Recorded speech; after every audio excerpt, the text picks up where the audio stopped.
Boa noite, pessoal. Boa noite.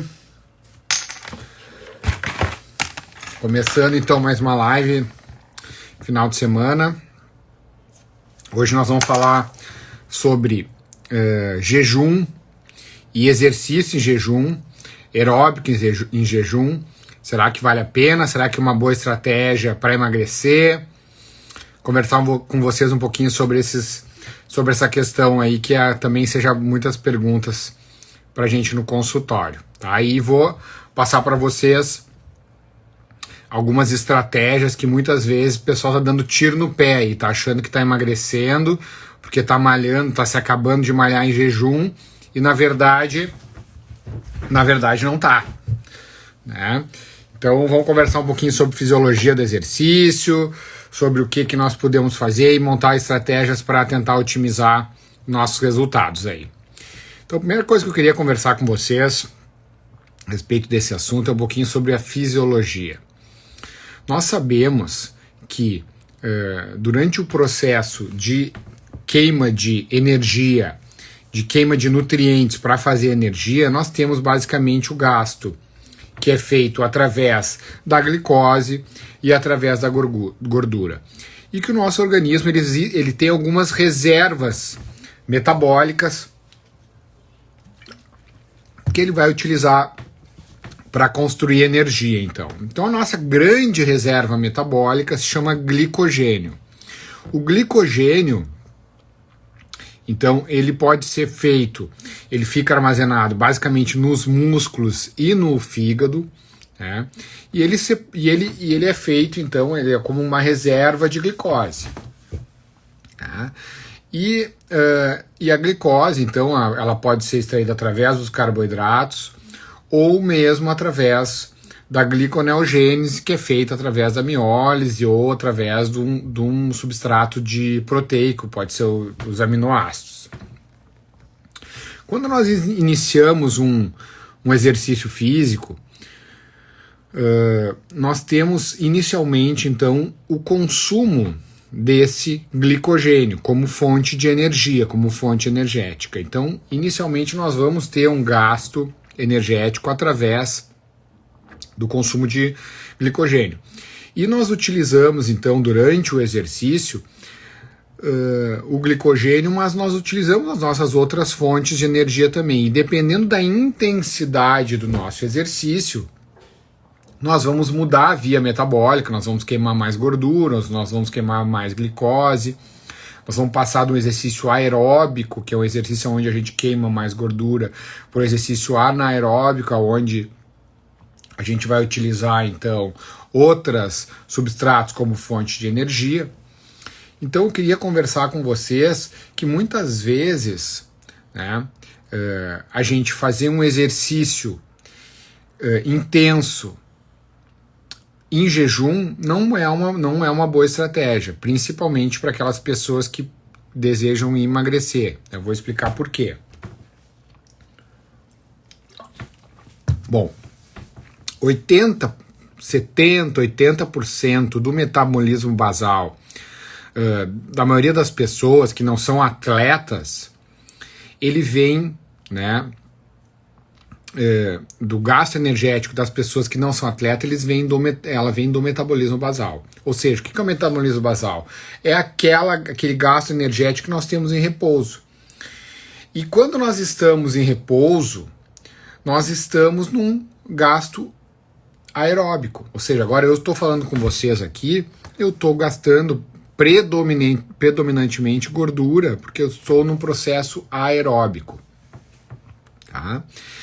E, então, grande parte do meu gasto energético durante o dia, se eu não sou um atleta de alta performance, ele é feito pelo meu metabolismo basal.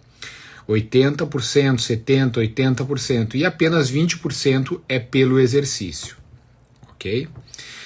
Então, quando eu vou fazer um exercício, né, em jejum, eu vou ter inicialmente o glicogênio para gastar, mas logo esse glicogênio, com o passar do tempo do exercício, ele vai ser consumido, e principalmente se eu tiver em jejum, eu já vou ter uma reserva baixa de glicogênio, né? Então, enquanto eu estiver durante um exercício aeróbico, o que é um exercício aeróbico? Um exercício aeróbico, vocês têm que entender que é um exercício onde eu estou basicamente a cerca de 60% do meu VO2 máximo ou da minha frequência cardíaca máxima. Isso pode variar um pouco, isso aí é uma estimativa, varia e nós podemos, através de um estudo cardiometabólico, determinar. Mas então, o exercício aeróbico, ele é quando nós estamos treinando em baixa intensidade.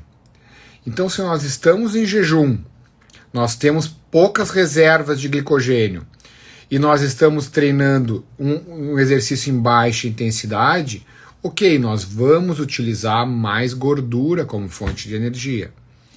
Acontece que o pessoal não faz isso, o pessoal fica em jejum.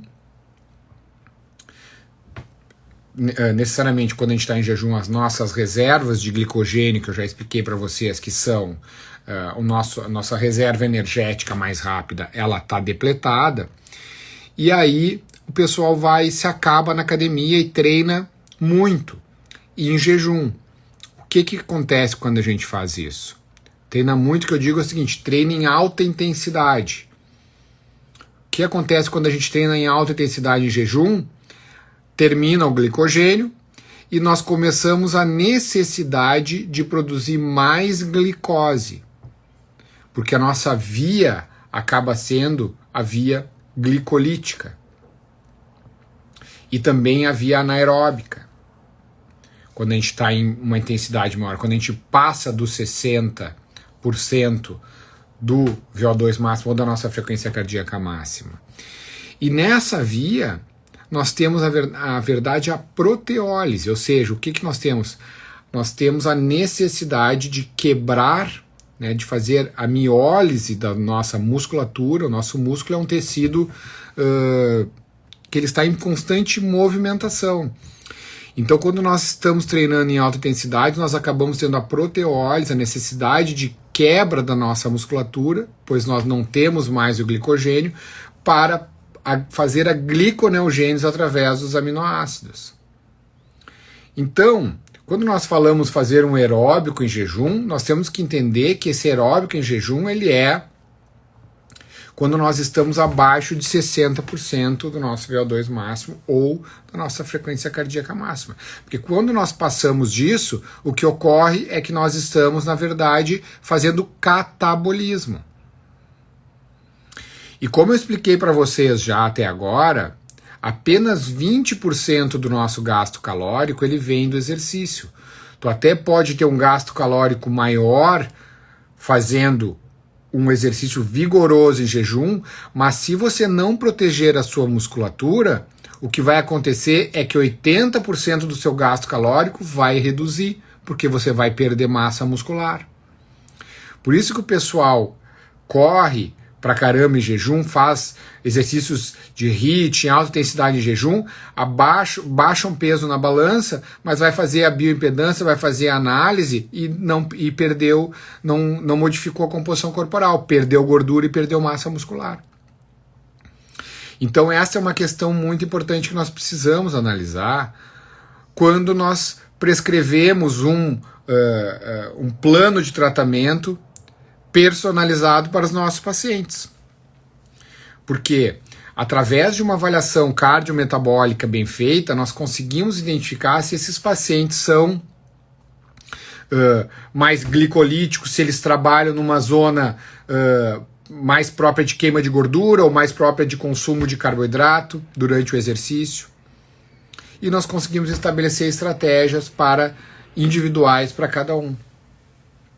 Outra questão que eu queria falar com vocês é que quando nós temos, então, um exercício físico vigoroso, nós temos um aumento de um hormônio que se chama cortisol.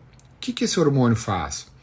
Esse hormônio, ele é um hormônio que ele vai fazer, na verdade, a proteção do nosso organismo. Ele vai fazer com que nós tenhamos a tendência a fazer o catabolismo para manutenção de níveis saudáveis de glicose no sangue.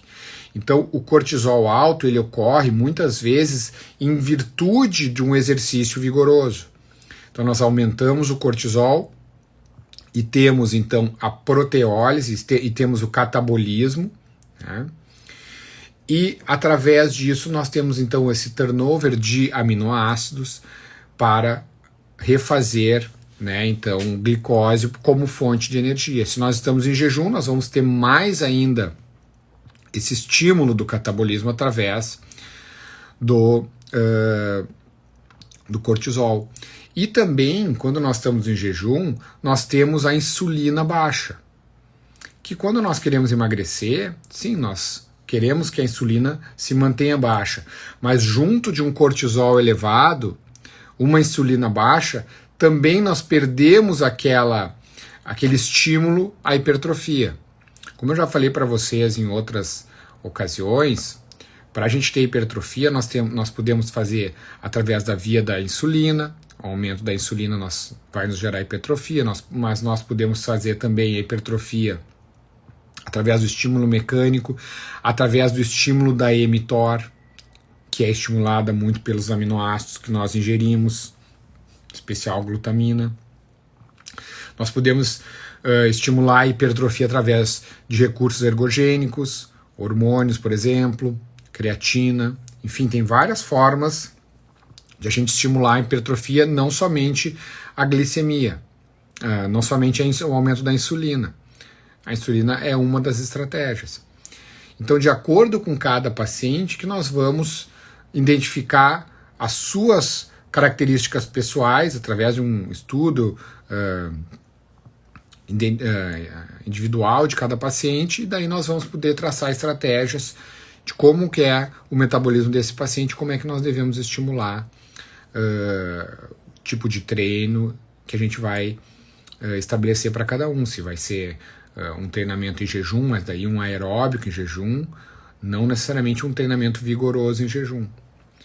Então essas questões são as questões que são importantes a gente abordar, porque treinamento em jejum não necessariamente é bom para quem quer perder peso, não necessariamente é bom para quem quer performance, não. Cada paciente individualmente, de acordo com a sua característica, vai responder de uma forma diferente. Então nós precisamos analisar isso, porque eu não gosto muito daqueles jargões que fazer treino em jejum é ótimo. Não, para algumas pessoas é ótimo e para outras pessoas não é ótimo. Para outras pessoas não é bom. Isso não tem nada a ver com jejum intermitente ser ruim ou com jejum intermitente, não. A gente sabe que, pelo contrário, o jejum ele é ótimo, principalmente em repouso. Porque daí sim, quando a gente está numa atividade aeróbica, ou seja, em repouso, em repouso ou numa intensidade baixa, aí o jejum vai realmente mobilizar a sua gordura. Porque a gordura, os ácidos graxos, são os seus principais substratos energéticos que nós vamos utilizar. Então, além das outras propriedades do jejum, como apoptose, como sinalização de morte celular programada, existem inúmeros benefícios do jejum. A única coisa que eu quero tocar com vocês é nesse ponto que, muitas vezes, o que a gente enxerga é as pessoas indo malhar em jejum e indo fazer exercícios de altíssima intensidade. E isso, na verdade, vai ser um tiro no pé, porque se tu fizer exercício de alta intensidade em jejum, o que vai acontecer, na verdade, é um catabolismo. Você vai afetar, então, o seu metabolismo basal, e afetando seu metabolismo basal, a longo prazo vai ser ruim para você, porque 80% do nosso gasto é através do metabolismo basal, e não do exercício que nós fazemos durante o dia. Ok? Então, assim, qual é as estratégias que nós podemos usar? Quando nós queremos treinar em jejum e treinar de forma ter uma intensidade grande, e nós não queremos, por exemplo, estimular nossa insulina porque nós estamos num processo de emagrecimento, nós podemos usar outras estratégias. E aí que entra a reposição de aminoácidos essenciais. Porque esses aminoácidos, durante o treino ou após o treino, esses aminoácidos vão lhe proteger e vão servir como substrato energético para o nosso organismo, para que a gente evite o catabolismo, para que a gente gaste a gordura como fonte de energia, mas que a gente evite o catabolismo. Então, na verdade, isso é um jejum, que é, digamos assim, é um jejum metabólico.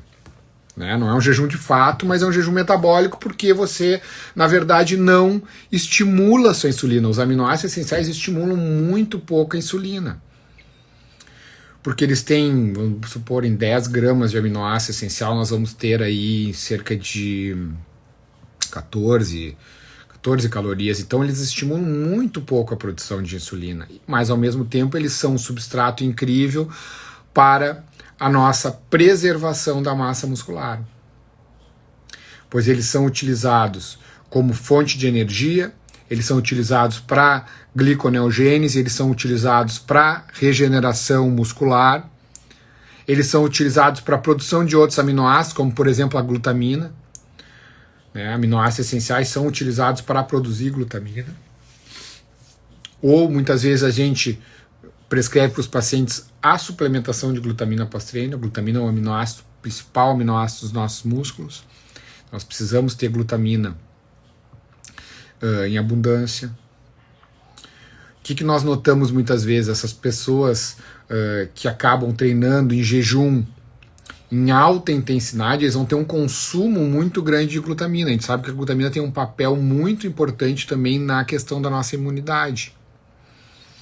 E aí, devido ao aumento do cortisol também, que vai afetar nossa imunidade, muitas vezes esse estímulo exagerado, esse consumo exagerado de glutamina sem a reposição, nós vamos ter um problema imunológico, nós vamos ficar mais suscetíveis a infecções, a resfriados, gripes, enfim, infecções oportunísticas.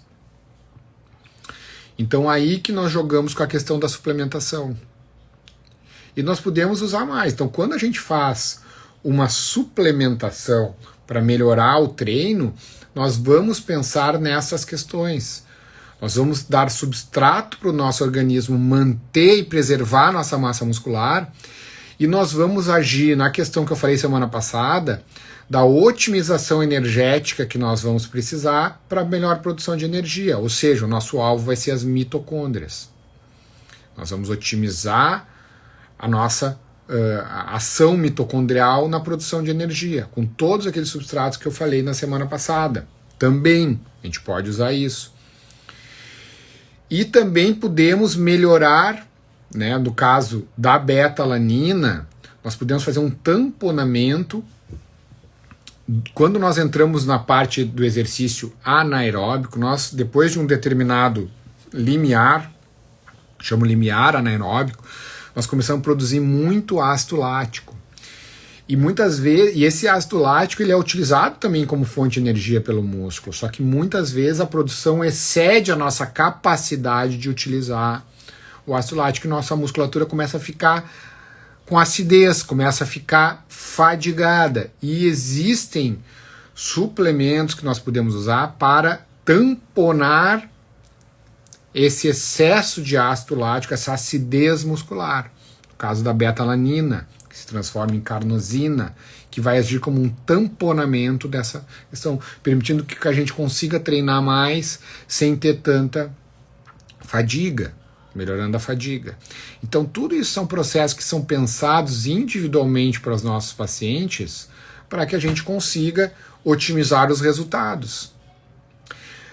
A questão que nós podemos analisar também é se o indivíduo ele tem questões genéticas que nós precisamos avaliar.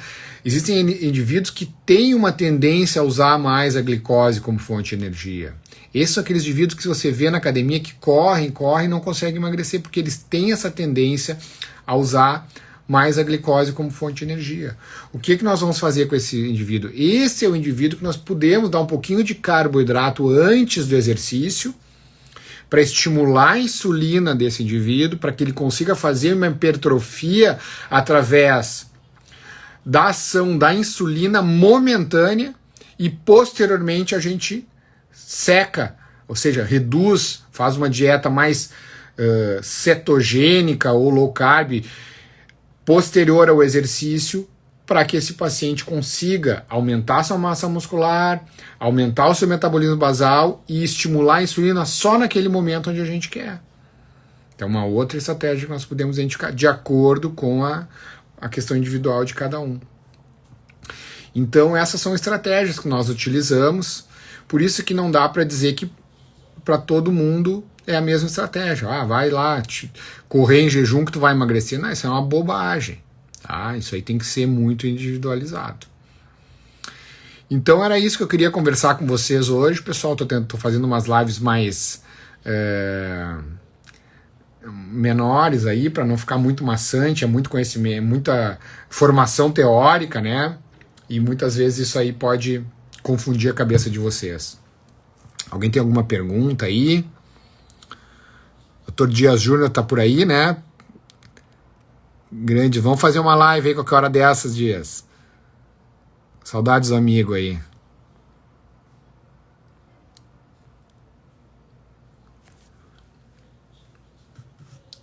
Samantha, beijo, Samantha. Tenho 1,76 m de altura e 56 quilos. Legal, parabéns para você. Glutamina e creatina pode ser tomada juntos? Pode ser tomada juntos. A creatina, tá? O importante é tomar a creatina todos os dias. Que não dá. Existem estudos mostrando que a creatina antes do treino é melhor, creatina depois do treino é melhor. Isso aí não se tem nenhum benefício de tomar antes ou depois do treino. O que a gente sabe é que a gente precisa saturar a musculatura de creatina. A creatina, ela é uma doadora de fosfato, ou seja, ela vai otimizar a produção energética, ela vai agir direto na mitocôndria, otimizando a produção energética, e demora um tempo para a nossa musculatura, para que a gente consiga saturar o músculo de creatina. Então tem que tomar creatina continuamente, a dose indicada, né? Não usar uma dose inadequada, que pode ser perigoso, então tem que saber a dose que vai utilizar. A creatina é boa para a questão cerebral, para a questão cognição e também para a parte da musculatura. Bibliografia sobre fisiologia do exercício. Eu indico estudar no PubMed, coloca, né, estudos sobre os ativos, estudos sobre fisiologia do exercício, vai ter muito artigo lá.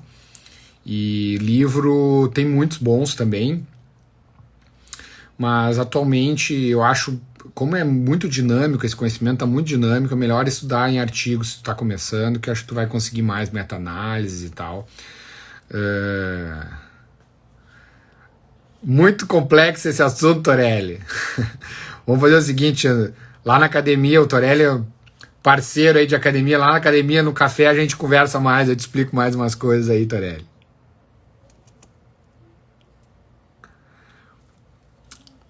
Sem dúvida, Robson, a gente está sempre trocando figurinha aí com os profissionais da saúde, falando sobre a fisiologia do exercício. É muito legal conversar e ter o suporte aí do pessoal da atividade física. Lá na clínica a gente tem, né, um núcleo de performance, atividade física. Então todo paciente que passa lá na clínica, ele faz uma avaliação detalhada da sua composição física, né? Nós temos a Sabrina, temos a Natália, nós temos as meninas lá que medem, enfim, fizemos uma avaliação detalhada do paciente e aí elas me passam essas informações. Através dessas informações a gente consegue estabelecer estratégias adequadas para cada um, individualizadas para cada paciente. Tem alguma suplementação que precisa de uma pausa ou pode ser tomada continuamente?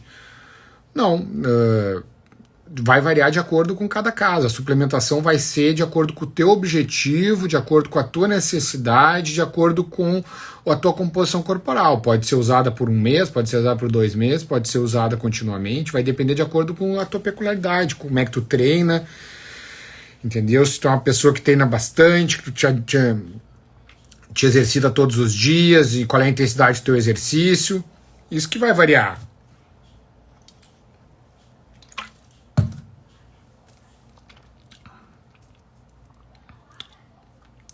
Mais alguma pergunta aí, pessoal? Aproveitem aí. Alguma sugestão de assunto sobre fisiologia, semana que vem, o que vocês querem conversar?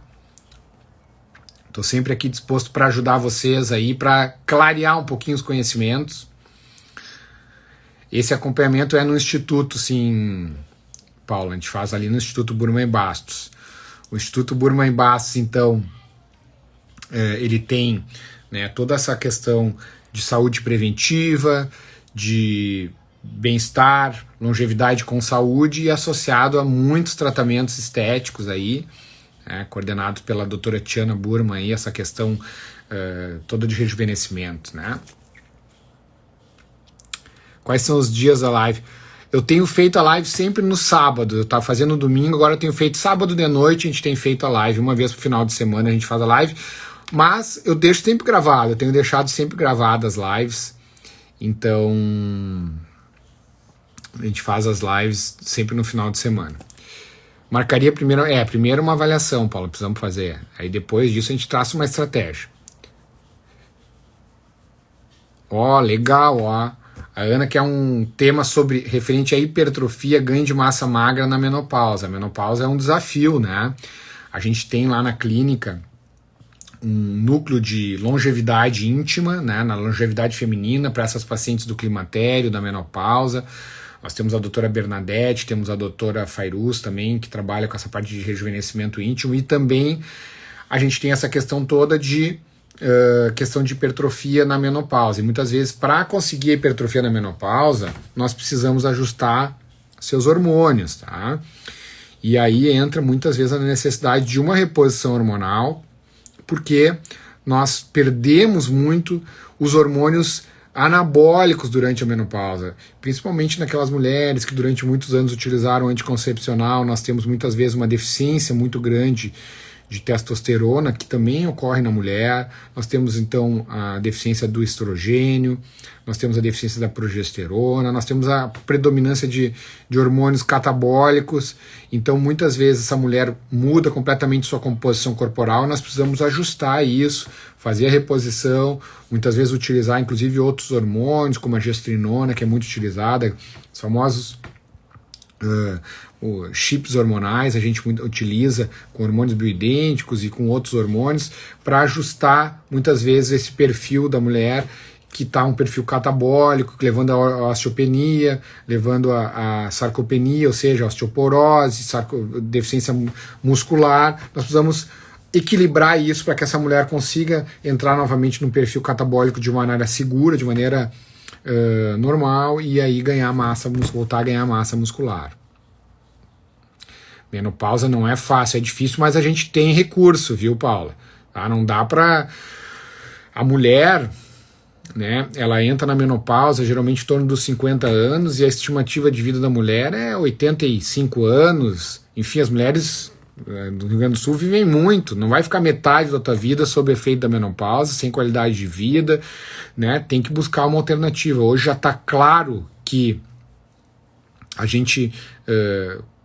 tratando essa questão hormonal, a gente tem uma melhora muito grande na qualidade de vida das mulheres. Não tem por que as mulheres sofrerem com essa questão da menopausa durante o período longo da vida. Vamos fazer uma live com a doutora Bernadette como terapia. Já fiz, tá? Já fiz, se procurarem aqui no meu feed, tem várias lives com a doutora Bernadette. Volta e meia ela entra nas minhas lives, a gente conversa. Deixa eu ver se a doutora Bernadette não tá aí. Se ela estiver aí, ela já entra. A doutora Bernadette está sempre online. Hoje ela não está aí. Vamos falar sobre suplementação na menopausa, nutrição funcional. Mas o ideal, Paula, é marcar uma avaliação, que daí a gente consegue fazer um acompanhamento personalizado aí para ti. Obrigado, Ângela, pelas palavras. Obrigado, muito obrigado, querida. Risco de câncer no tratamento hormonal. Torelli, a gente sabe, por exemplo, no homem, né, tu deve estar com a dúvida no homem, qual é o período da vida onde a gente tem câncer? A gente tem câncer quando a gente fica mais velho, não é? E qual é o período da vida onde a gente tem menos hormônio?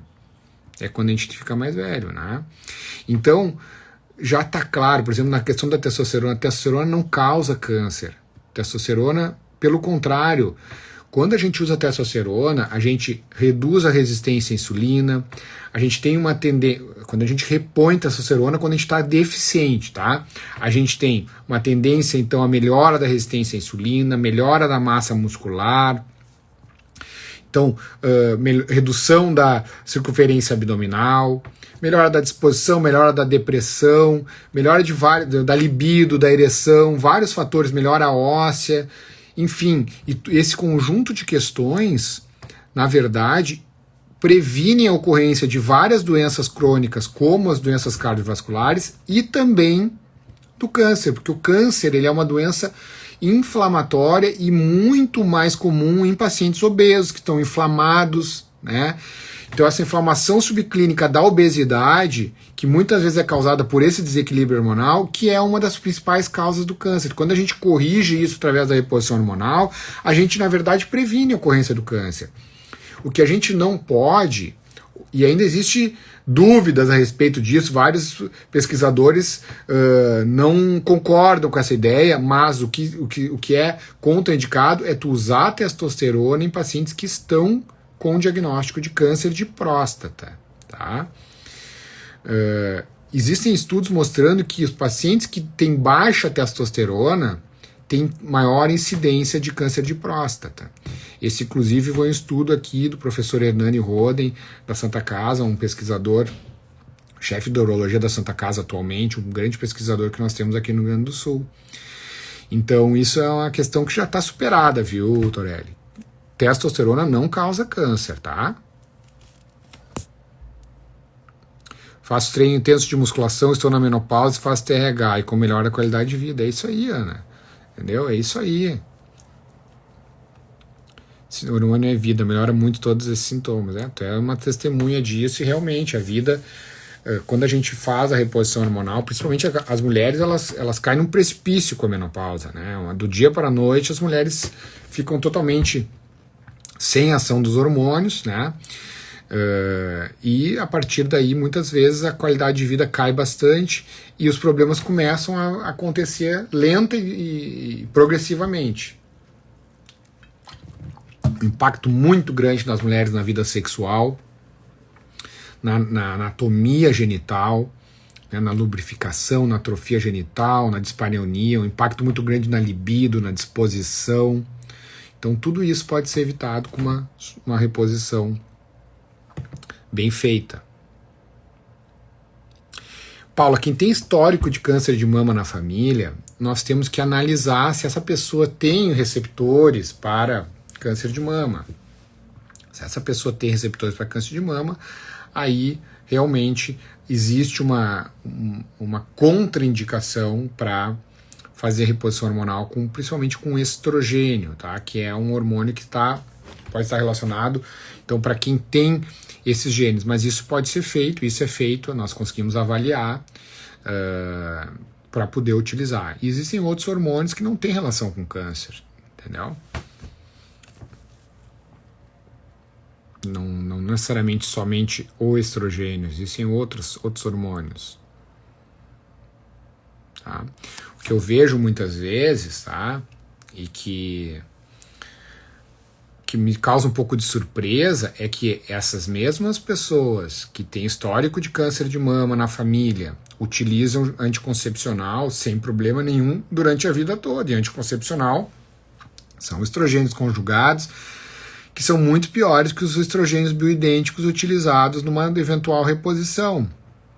E muitas vezes não há problema nenhum e esses pacientes chegam utilizando estrogênio bioidêntico por gel, mas temem uma reposição através de implantes, que na meu ponto de vista é muito melhor de ser feito, né? Com resultados muito melhores. Então tem que ser coerente. Se não pode usar estrogênio, não pode usar por gel, não pode usar intravaginal, não pode usar anticoncepcional, não pode usar nenhum tipo, né? Não, Paula, nada a ver, não tem nenhum, não são todos os hormônios que têm a ver com câncer, tá? Vou te dar um exemplo, a gestrinona, por exemplo, ela é inclusive antiestrogênica, teoricamente ela inclusive tem uma tendência a bloquear o estrogênio que você tem em excesso, teria em excesso. Então, não tem nada a ver isso. E, obviamente, para se utilizar hormônio, tem que fazer toda uma revisão, né, de como você está do ponto de vista ginecológico, como é que está suas mamas, como é que está seu útero, como é que está todas essas questões relacionadas à sua saúde feminina. Só posteriormente a isso é que vai ser prescrito uma reposição hormonal para exatamente resgatar aqueles hormônios que você está deficiente. Julinha, beijo, Julinha, saudade de vocês.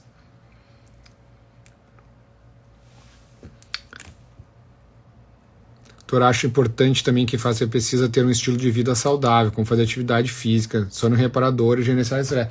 Sem dúvida, Ana, o hormônio, ele não é tudo. Isso é um grande erro, né? Nós temos, então, os pilares de uma vida saudável, que são nutrição adequada, sono reparador, atividade física e equilíbrio hormonal. Nós temos que ter esses 4 pilares para conseguir chegar onde a gente quer. As pessoas não podem achar que estão fazendo reposição hormonal, então todos podem levar uma vida desregrada, porque não vai funcionar, né? Então ali no Instituto nós buscamos equilibrar essas quatro situações. Inclusive nós estamos com um núcleo do sono fantástico ali no Instituto, porque esse assunto do sono é um assunto que eu acho que esse sim vale a pena a gente fazer uma live. É um assunto incrível e que a gente não pode negligenciar. O sono reparador é o momento onde o nosso organismo consegue restabelecer o equilíbrio, né, consegue eliminar as toxinas, consegue restabelecer a sua homeostase. Nosso núcleo do sono é fantástico ali no Instituto. Nós temos, então, a possibilidade de fazer a polissonografia dos nossos pacientes em casa. Nós temos essa tecnologia onde a gente consegue analisar como esses pacientes estão dormindo e podemos, então, através de intervenções, através do nosso protocolo de emagrecimento, que uma das principais causas da questão de um sono inadequado é o sobrepeso, né? Podemos identificar se esse paciente tem apneia, se esse paciente não está dormindo, e a partir daí estabelecer, então, estratégias para melhorar um desses pilares. Então, nós podemos melhorar a questão do equilíbrio hormonal, nós podemos melhorar a nutrição, nós podemos melhorar a questão da atividade física, programar atividade para cada paciente e também podemos melhorar o sono. Beleza, pessoal? Estou chegando a 40 minutos, acho que tá bom, senão fica grande demais. Semana que vem tem mais, vou falar de outro assunto interessante e obrigado pela presença de todos vocês aí, tá bom? Um beijo grande e até semana que vem.